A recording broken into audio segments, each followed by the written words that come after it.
Welcome.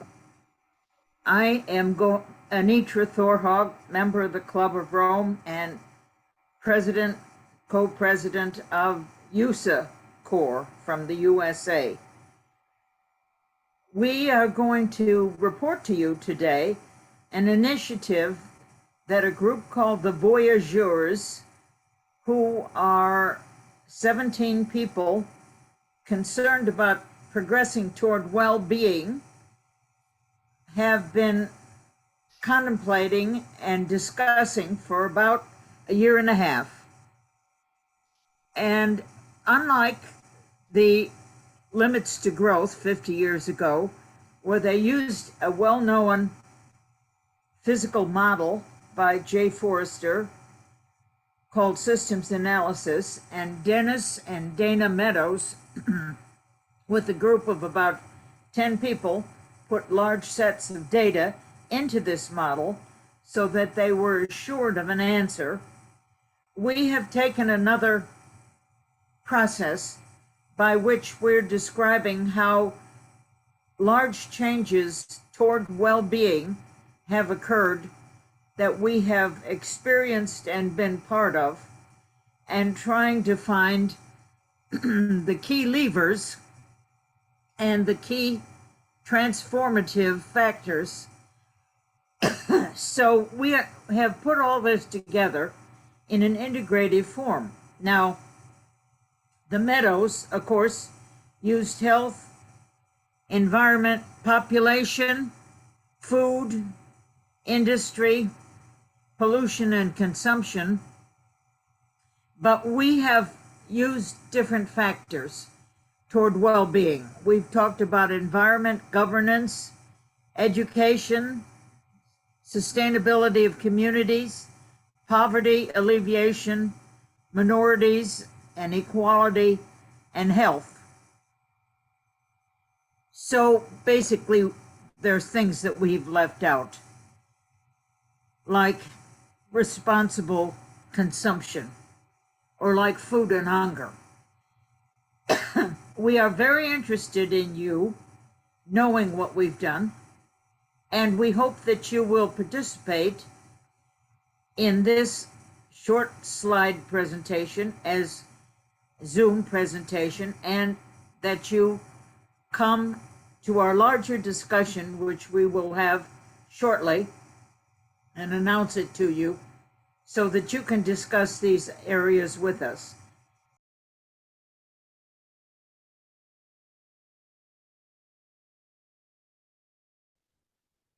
As a group of voyagers from varied backgrounds, we've committed over the past 18 months to work together, to combine our stories, and to seek new direction through the combination of our distilled learning.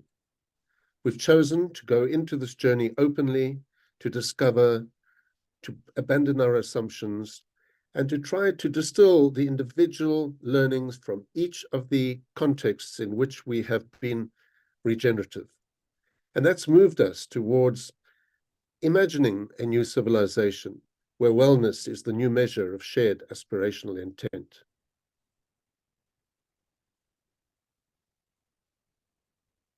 In this journey of openness, we have been thoughtful, we have been intentional, we have been mindful, and we've come at it as citizens from different spaces. And what unites us is that we've all had our hands in the muck, and we've all worked in the spaces of our own lives to create regenerative practices within ourselves, because it starts from within, in order to amplify and significant regenerative change in the spaces in which we work. And we have followed the learnings of Margaret Mead. As a small group, we are hoping that our efforts will shed light in a new way on the world.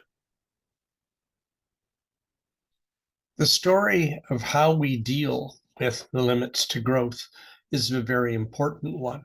As David Corton very clearly has shown, you can't eat money. But if you can't eat money, what can we do to make sure that we sustain human occupancy of the planet? It's very clear to all of us that humans have deluded themselves with fixations on growth and on GDP, limiting their perspectives to a very small number of metrics. It's also clear that current attitudes and actions are not producing the desired outcomes for most of the inhabitants of the planet, and they are causing risks to our collective future. So what then is the alternative? What are the true values of humanity and humanity's co-occupancy of the planet with other species? And the real question is, can we in fact do better? We wish to change the dialogue from focusing completely on economic growth, moving it to well-being, looking not just at the limits to growth, but the limits to well-being themselves. The limits to our perceptions of values and how to express them have always been a challenge. The problem has been that the world has been fixated on a few simple metrics. GDP, the dominant definition of good in much of the world. Growth is an attractive mirage, and you can't eat money or gold. In fact, most key human and ecological values have been ignored. The Voyageurs group has tried to respect a wide range of values to envisage a better objective for humanity. And that objective encompasses all of the aspects of well-being. This is now over to David Pollock, who will talk to us about how we measure progress. Thank you, Ted. In looking at this entire well-being subject, and for our project of the Voyageurs, I wanted to comment first that there's a lot of literature that focuses on individual and psychological aspects of well-being, and that is not essentially what we're speaking about today. What we're speaking about today is the survival and the well-being of societies and communities themselves, and perhaps of the planet Earth itself. And the first point I wanted to make is that some who hear about the topic of well-being are dismissive because they understand that we are in an existential crisis in terms of our global survival, in terms of the decline of species and resources and climate change and planet warming, overpopulation in many people's minds. And I wanted to say that the group that's pulled together internationally here does not for a moment believe that we are anywhere else except in a existential crisis, and that the first criteria of well-being, in fact, requires survival. So it means that we need to focus on policies to end overshoot, to end the unsustainable resource use of the planet. We need to transform our energy systems globally. We need to work on restoration of ecosystems. We need to look at income sharing to avoid the terrible disparities of populations. Those are the primary things we need to do, along with changing the ideology we have of the requirement that we aim toward perpetual growth. So we take those as givens in a sense, and that many people are working on those topics. But if there is hope for long-term survival, we want to ask ourselves the question, what kind of well-being possibilities are there? So that we're trying to aim at not just surviving, but thriving. And that's the heart of this project and the stories that we're going to look at today. Thanks. The voyage has been from limits to realization. The concept of limits to growth became a trigger for everyone to consider the relationships between their demands and the capacity of the planet to supply. The big issue was greed. More, for most people, appeared to be the prime directive, and yet it became increasingly clear from the modeling done for the Club of Rome that more was not always going to be either better or feasible. Yet this is not a new revelation. For decades, other disciplines such as philosophy, modeling, sociology, environmental sciences, and others have sought ways to broaden this discussion to other critical values. And the members who are speaking today to everyone are elaborating that and exploring the ways in which we can make society consider the broader range of values important to them. In embarking on this voyage together, we've had to make a commitment that we will step back and co-initiate. We will not insert our voices to dominate. We will sense together. We will observe. We will hear. We will listen. And we will be present and connect to the source of inspiration and go to a place of silence as the presentations are made. And then to begin from that, to do the distillation, which leads us to the co-creation of practices and ideas that could be levers for change in the future. This is an evolutionary process and has allowed us to come to a new place and a new space together. So we ask the question, where and how does well-being fit? Is it a panacea? Can it help? Can it get us thinking more broadly about what's important and how to get there?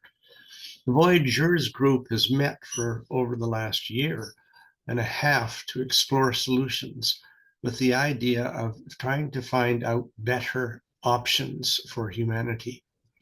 We feel that narrow metrics, and we can all document them, have fixated on measures of growth. It's not how much money you have, not how much you consume or how much you die with. It has to deal with altering our behaviors and our set of values.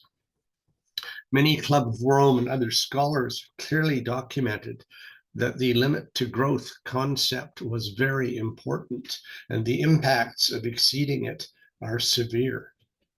We are seeking growing understanding that value has been very badly defined and must be changed, and that we have to identify what is really important for the continued occupancy of the planet by people.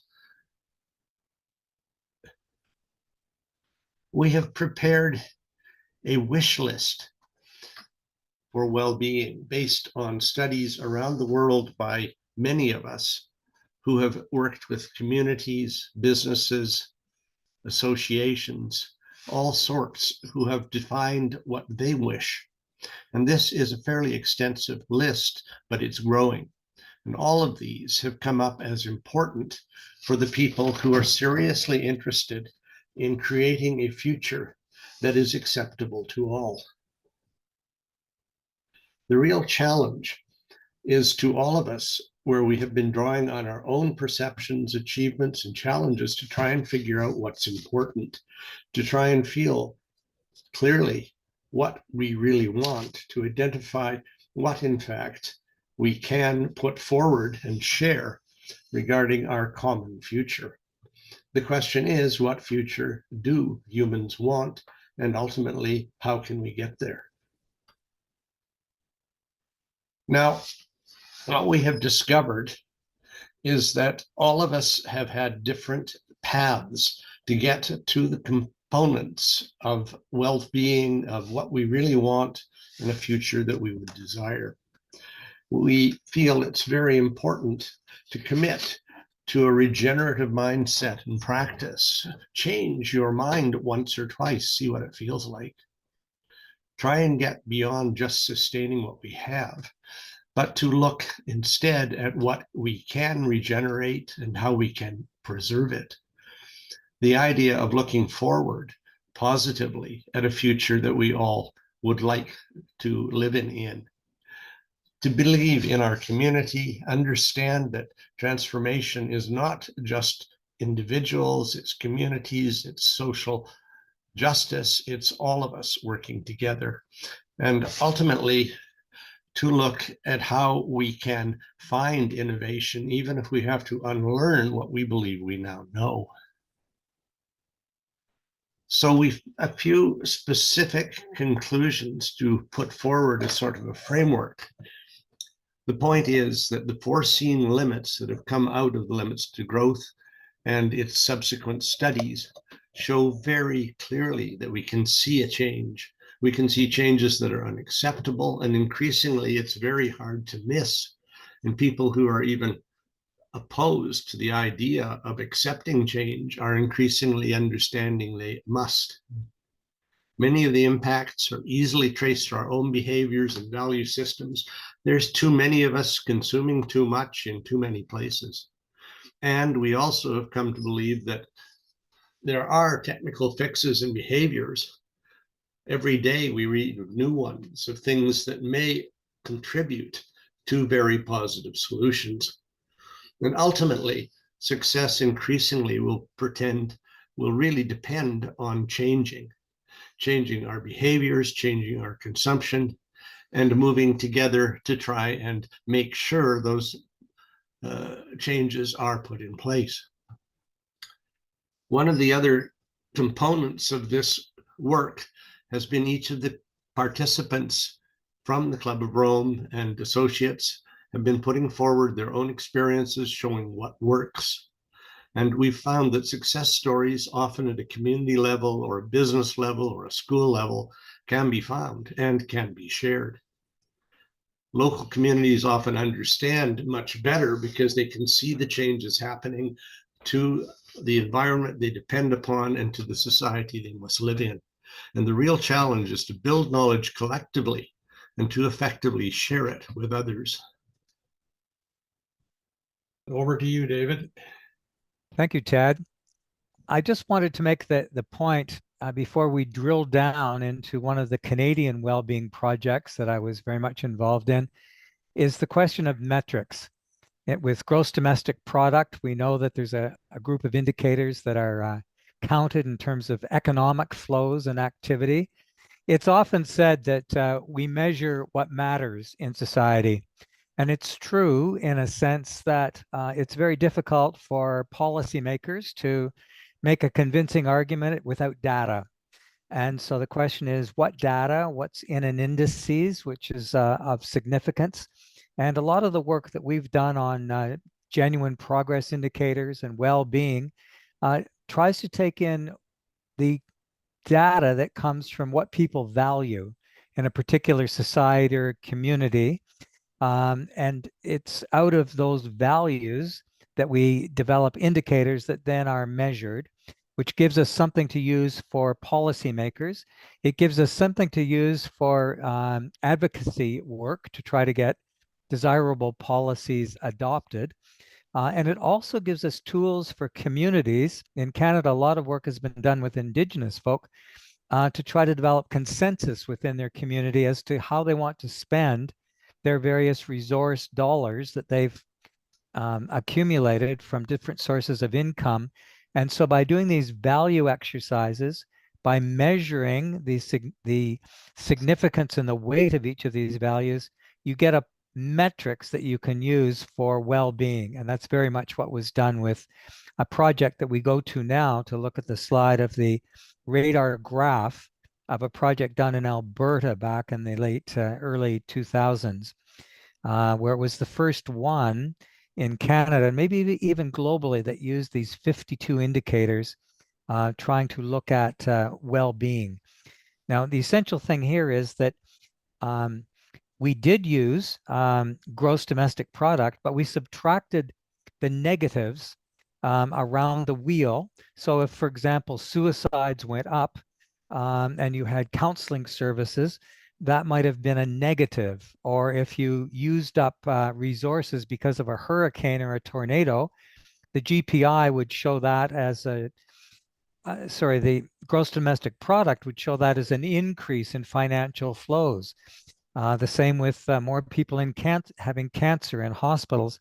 That would show as a benefit and an increase in the gross domestic product. But in this radar graph, you'll see that a perfect society would have the entire graph filled out. It's a comparison between a starting point and the current year that you're looking at. And so if it's working at its best, you're showing most of the graph filled in. And if it's looking at a negative, which is increased, as in suicides or problem gambling or the loss of topsoil, then there would be very little material filled out in the graph. And so that's what we're looking at here in terms of this GPI slide. which I just wanted to indicate. This can be used at the level of individual communities, as it has been, and I referenced some indigenous communities.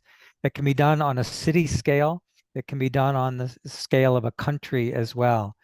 But we think it's really important, if we're going to build the possibility for renewal, for sustainability, that we get many of these indicators that we both require from an environmental point of view, but also the social indicators that we wish to include as things that a society values and wants to see either more of or see less of. And if these indicators were shown on the evening news, if they were, we were as aware of them and used them as regularly as we do today with gross domestic product, we could look to very different policies being formulated, such as New Zealand, for example, is now one country which is using well-being indicators for part of policy making, as well as a number of other countries. And Bhutan, of course, comes to mind in relation to their happiness indicators projects. Thank you. Thank you very much, David. It's very clear that many different parts of the world have tried to identify clearly what they really want. And David has clearly shown how some of the metrics can help immensely. Communities, ecosystems, people have to try and define what they really want, and also to help find and share success stories. And we will be going now to a few rather interesting presentations from others of our members who have identified what constitutes a success story and are going to also share some of them with us. John, over to you. We have joyfully shared our success stories from the spaces in which we've invested deeply. We've committed to the idea of regenerative restoration, not just sustainability, but taking ourselves from the survivalist thinking to the generative culture that will create new living systems design. And that has required us to move from the quadrant of just survival, passivity, to the quadrant in the top right, where we commit to living systems design, and we allow ourselves to be creative, collaborative, and solutions thinking. And if you run your line across the bottom, we've gone from the conventional survival passivity through to the sustainability, but beyond, to create a generative culture.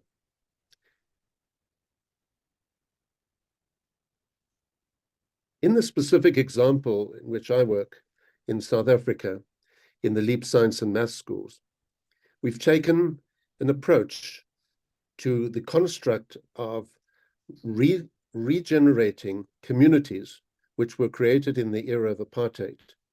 And our vision in that work has been to transform marginalized communities through meaningful education of children in those communities, not to create just a set of schools, but to let the school be the catalyst at the center of the community, creating a regenerative hub that transforms the whole community. The human beings have lost their understanding that they are totally dependent on the ecosystems for their well-being, for air, for the retaining of water, for oxygen to breathe, and other important dependencies such as food. This is unlike the concept in the Bible or other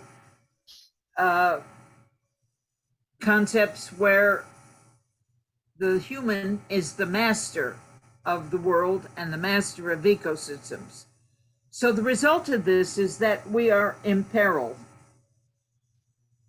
The FAO, Food and Agriculture Organization of the United Nations, has very detailedly estimated that forests are now only 15% of their original extent in the terrestrial world. And to make it even worse, the oceans have lost 50% of their major ecosystems and 75% of the coral reefs. So there are only 4 billion hectares, or 1/3 of the terrestrial space, which is less than a hectare per person, about an acre per person left to get oxygen, water retention, food out of per person. So we're in a very full planet. Now, where are these all important forests, the 15% that are still left? Well, Canada and Russia has a large part of them. And in the south, the South American tropics, the African tropics, the Cameroons and so forth, and the Southeast Asian tropics are where these remaining forests mostly lie. So my journey as a Voyageurs has been over 50 years to regenerate. I regenerate under the water in the sea, and I've regenerated estuaries around the tropical world, while my colleagues are regenerating estuaries in the temperate and the Arctic zone. But there are hundreds of thousands of people regenerating forests now, particularly in the Western Hemisphere, particularly tropical forests. How much do we have to regenerate in order to bring down the temperature of the planet by 2 degrees and bring back the oxygen, water, and other very important services that the plants give? And my estimate is 75,000 kilometers square of mangroves, about 125,000 kilometers squares of coral, about 50,000 of seagrass, and about 350,000 of tropical and temperate forests and grasslands, and boreal forests and tundra, about 100,000, meaning around 1 million square kilometers in the earth to bring back the temperature lowering and to have a balance between the human population, the animal population, and the plant population, which is giving us so many services. Now, on the left, as an example, we examined, a group of 25 of my colleagues who are seagrass experts, and I examined all the 2,000 trials of seagrass restoration that have been done over the last 50 years. And we found a lot of interesting results in 17 nations, but we found globally that it's very important to bring this back for shoreline stability, for the fisheries nurseries, for carbon sequestration. It's one of the most intensely carbon sequestering down into the sediment and soil, and it lies buried there for thousands of years and finally becomes petroleum. In fact, it is by sequestering your carbon dioxide into the sediment of the marine, you complete the circle of the fossil fuels, which when they come up and out of the land are polluting, but as they go back down, they're anti-polluting. On the right-hand side is one of our members, Robert Costanza, who has valued ecosystems, and the red ones are, as you could imagine, the hot ones of greater value. So you see in Central South America, you have the rainforest there between Brazil, Ecuador, Venezuela, Colombia, and Peru of being of great value, as are the Cameroon wetlands and forest, and down to South Africa in Central Africa, and the Southeast Asian tropical forest. But you also see Russia and Canada, Alaska having very valuable ecosystems, and those are for the boreal area, whereas the green forests of North America, Canada, the United States, and Northern Europe, going through Russia into Asia, are of lesser value in terms of the Costanza and Company ecosystems.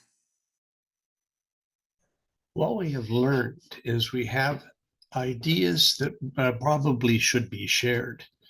And there are some things emerging now that will help us increase our influence and perhaps affect the dialogue. Some new concepts that have proven very powerful in getting the dialogue going are such things as the footprint idea, which Wackenegg and Rees have both advanced very well, where we understand the footprint of each individual, of each enterprise, and perhaps of each country.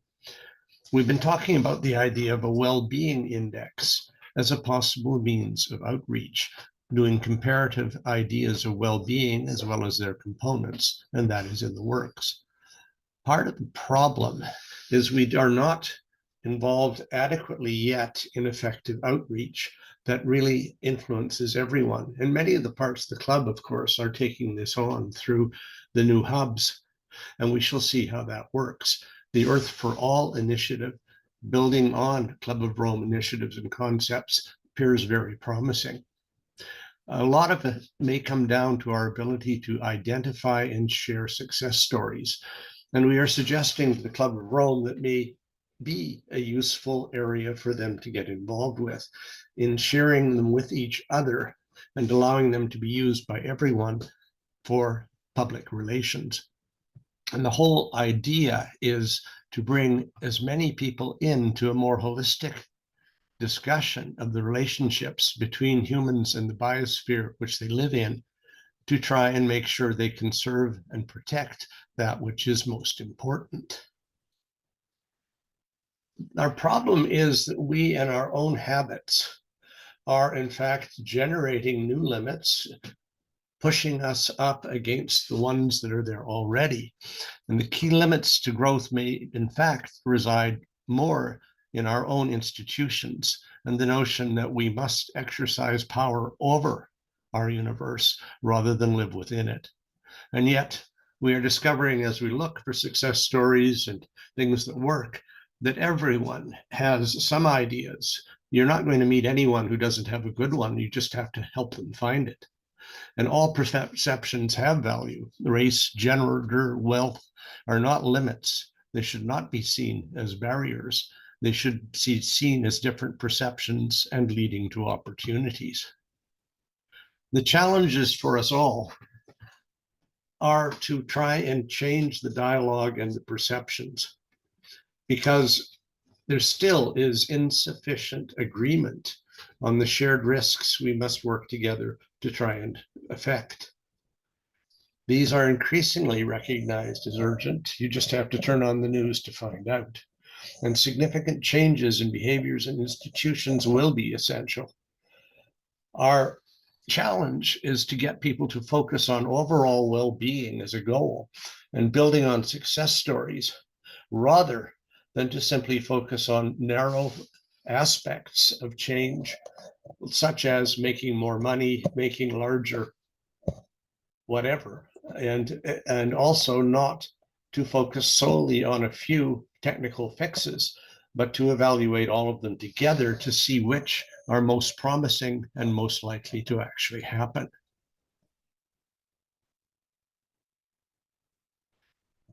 The real challenge to us is to make a difference, to work together to define the goals that we need to share, to clarify which of our values are in fact functional to help us get to where we have to go. We need more attention on the key ecosystems and their interdependencies to try and find the areas on which we are most dependent and to seek regeneration and restoration where necessary. We have a continuing challenge of communication and sharing and trying to get, once we do find solutions, out to where they actually work, to showcase actual successful actions and wider applications and sharing. And finally, the idea of an international network via UN agencies, programs, other organizations, allies of the Club of Rome, who can work together to make these things happen. In fact, what we're really looking for is pathways to well-being. The idea being that if we can restore and regenerate, we will have much less to do than to sustain if you preserve and sustain things. This depends on our respect for and knowledge of the limits. And if we work without those, we will not succeed. Over to Marilyn, who's going to talk to us about how it really works in the field. Thank you so much, everyone. Thank you, Ted. And it's really my privilege to be able to speak to you today. Last time I talked to you about education in Afghanistan, it was before 2021. And during 2013 to 2021, Educate Girls Now, the organization I have co-founded, was providing the poorest of the poor with an education, with a focus on empowering girls to go to school, to receive an education, and to ensure that they were not forced to be engaged in a child marriage. We had a 99% success rate. Every girl was attending school. We had 9 girls going on to the university. We had 10 more girls going on to high school, and it was going so well for us. And our focus was on optimal capital distribution. And Dr. Barry Hughes and I worked on a graph to look at where education would be in 2030. And unfortunately, we were seeing slow progress in Afghanistan in terms of women attending school, but we felt that with our continued support of girls provided with an education and also with microloans to parents, we were going to keep expanding this goal and ensure that girls were receiving the education so they desperately wanted. And then the impossible happened. On September 2021, Afghanistan became the very first nation in the entire world to prevent girls from going to school. They forbid girls from 7th through 12th grade from attending public and private school. And then in 2022, all our girls who were attending university were forbidden to go to school. Again, in December this year, we were told they would be allowed back in school, and that never took place. And so we went from being an organization that aided girls to attend school to becoming an organization that is now providing education to girls. And this was a huge transition for us. It took a huge amount of imagination and many people who have helped us through this process. And so we created new initiatives because now it became apparent that we were going to have to educate our girls. How do we do that? How do we go into a country that's preventing girls from going to school, from even going to afternoon classes, from going outside to being education?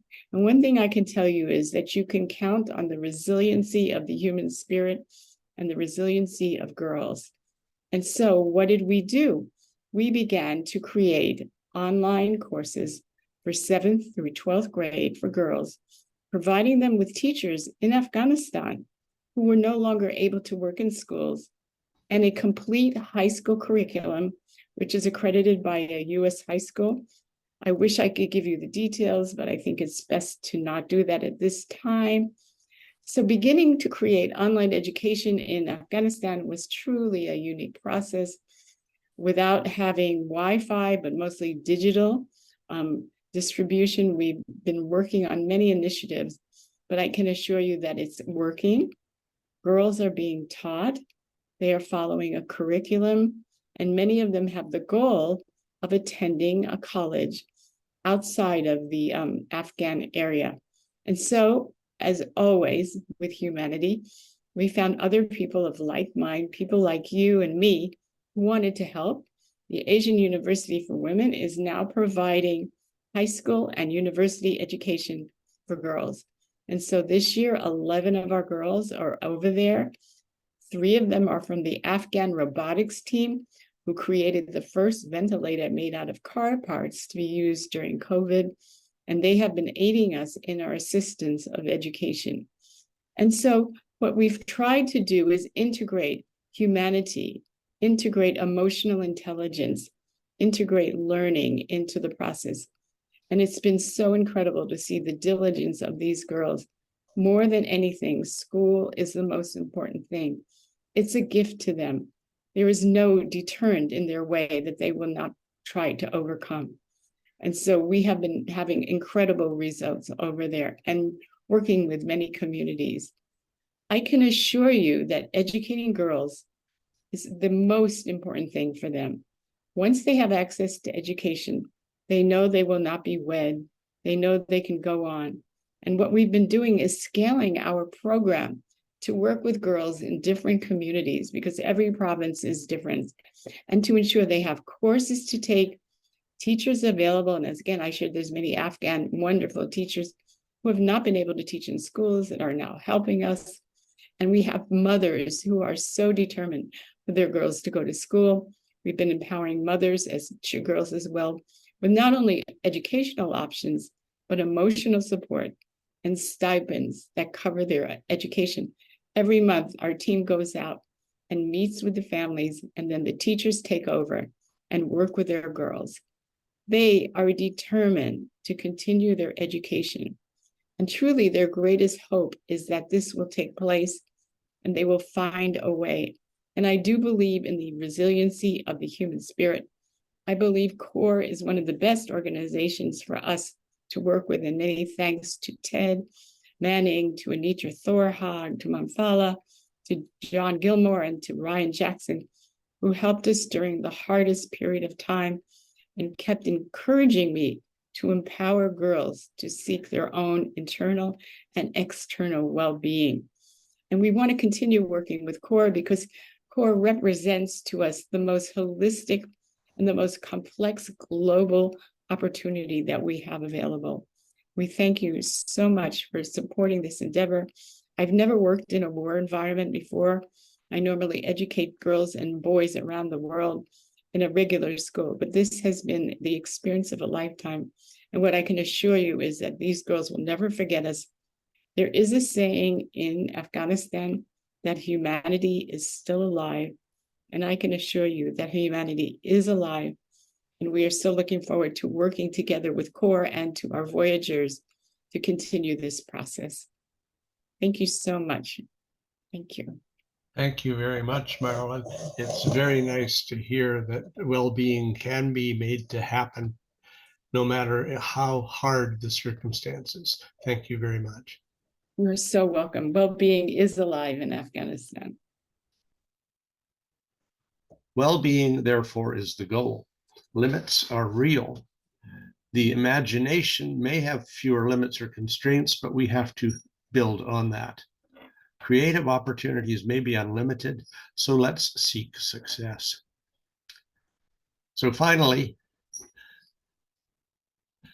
we need to conclude that we have to identify and scale the key levers for change that will ensure the well-being of people and the planet which we share. Our objective is to move the dialogue from consumption to generativity, from masters of the universe to responsible participants, and to advance the idea of well-being of a goal, as a broad goal for us all. Thank you very much for listening. Our group has had a lot of interesting conversations to try and get us here from there, and we will continue to advance this initiative further because, quite frankly, it's one of the most critical things we can do in our lives. Thank you. As we come to the final wrap up of this, we have questions. And first question is, how do these transformational events, which really do change the concept of restoration into regeneration, or the concept of education of the poorest of the poor youth into consciousness raising so they can become productive people, how do these happen? How do they move forward? How do other people and other organizations come along with it? And how is a movement made? What are the common levers? So some of the questions, to have large numbers of people look at well-being rather than economic advancement as their life goal, as their community goal, as their personal goal, include these questions. What have I learned in my life which can be built upon for well-being? How can this make a difference, and how could it possibly scale up? Where do we go next? Where do I go next?